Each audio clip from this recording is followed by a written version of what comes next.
told you before, you have got to stop bugging Edgar. He's not happy with you. You cannot keep playing with his raven. Hi, how are you?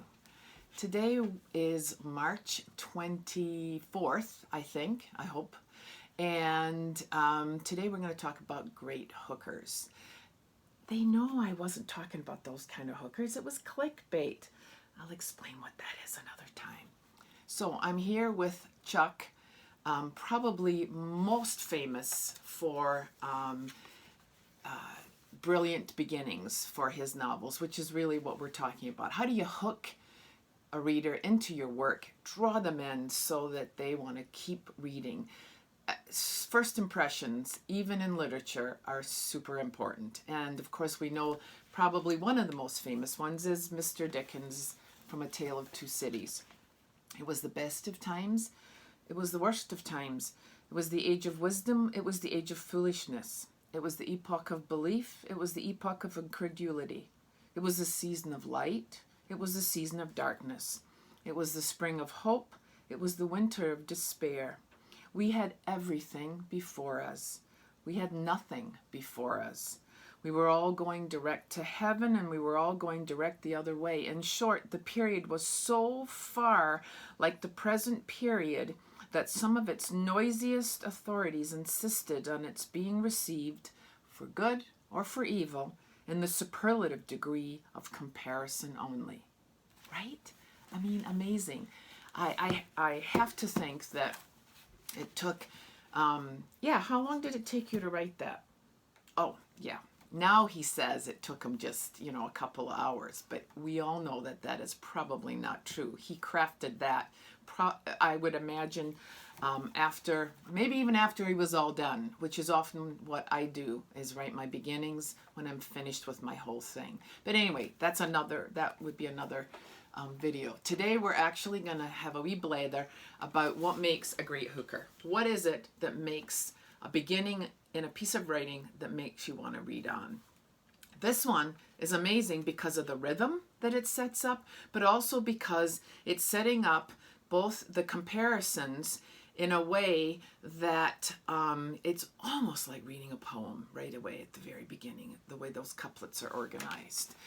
So Dickens' beginning in A Tale of Two Cities fits with my first thing that I like most about a great hooker, and that is that it has a strong narrative voice. Now, that narrative may be the author. It's likely not. It's probably a narrator. It can be a narrator who's distant. It can be a narrator we're getting to know a lot in the book. But I need a sense of that voice somehow in one of my great beginnings. The other, of course, some other great beginnings that I really, really like. We have the other one that I really liked a lot is Fahrenheit 451, Ray Bradbury's, and his is something. I think his first line is, "It was a pleasure to burn." Right? Burn what? Why?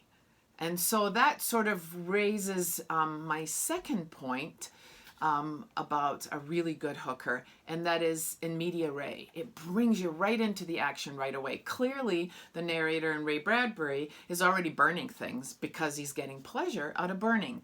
And so, and then, of course, the cool thing about that book is how that pleasure turns and smolders in a very different way for him as the novel goes on. Strong voice, from a narrator to pull us in. My second thing then is that it is pulls you into the action right away. Something's going on that you are not aware of, and you're in the middle of it, and you want to help figure it out with the reader. The other one, of course, our other most famous hooker beginning is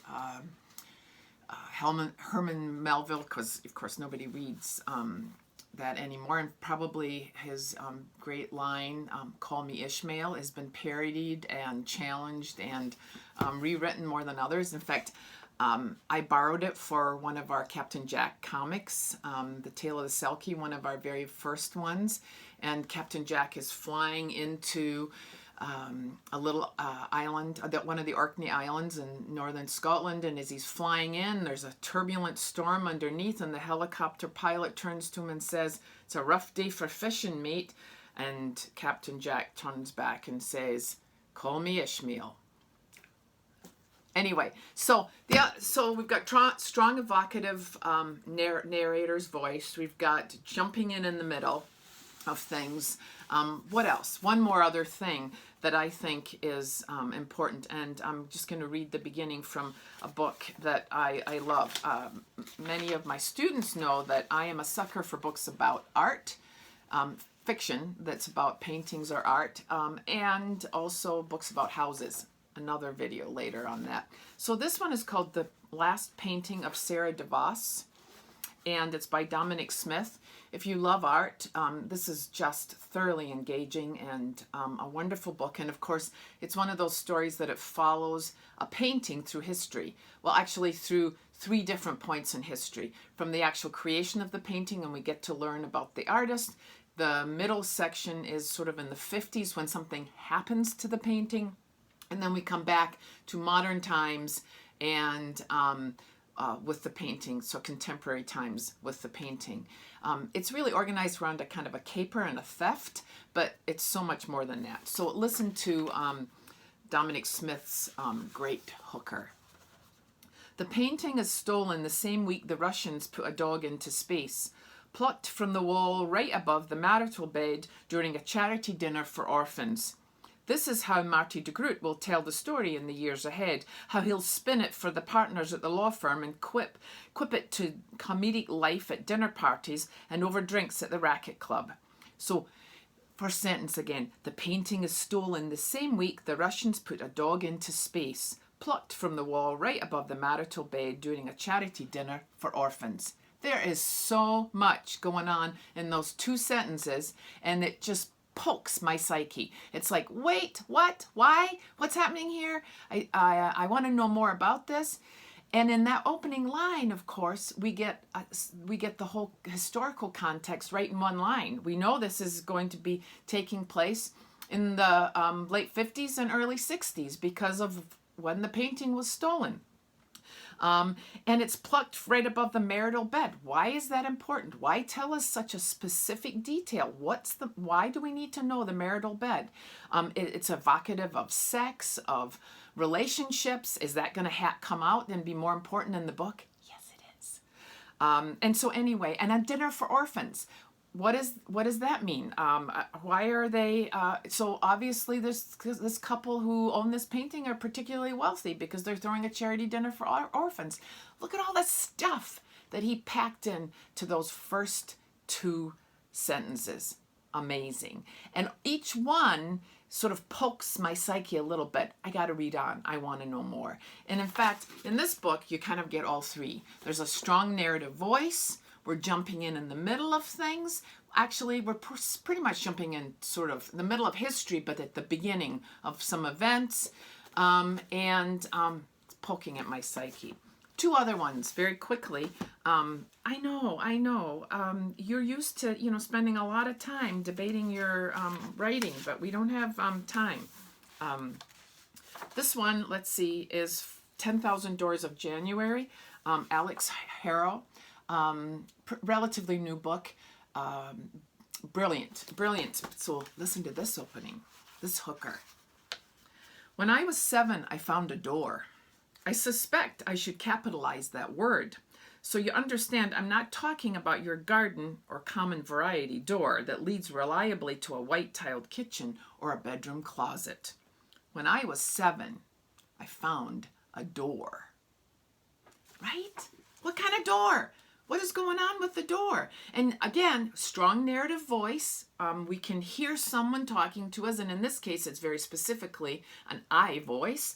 So we're going to get some personal and intimate with this narrator. But this door is really important. What's going on? What's about this door? I'm going to read on. I want to know. Because it's not something that when you're a kid, when you're 7, you just walk around and remember when you found a door. That's not that an important thing, usually in a 7-year-old child's life. So great opening, great hooker in this one. And last one, The Starless Sea, Erin Morgenstern's latest book. And also, brilliant novel. Listen to this hooker. There's a pirate in the basement. The pirate is a metaphor, but also still a person. The basement could rightly be considered a dungeon.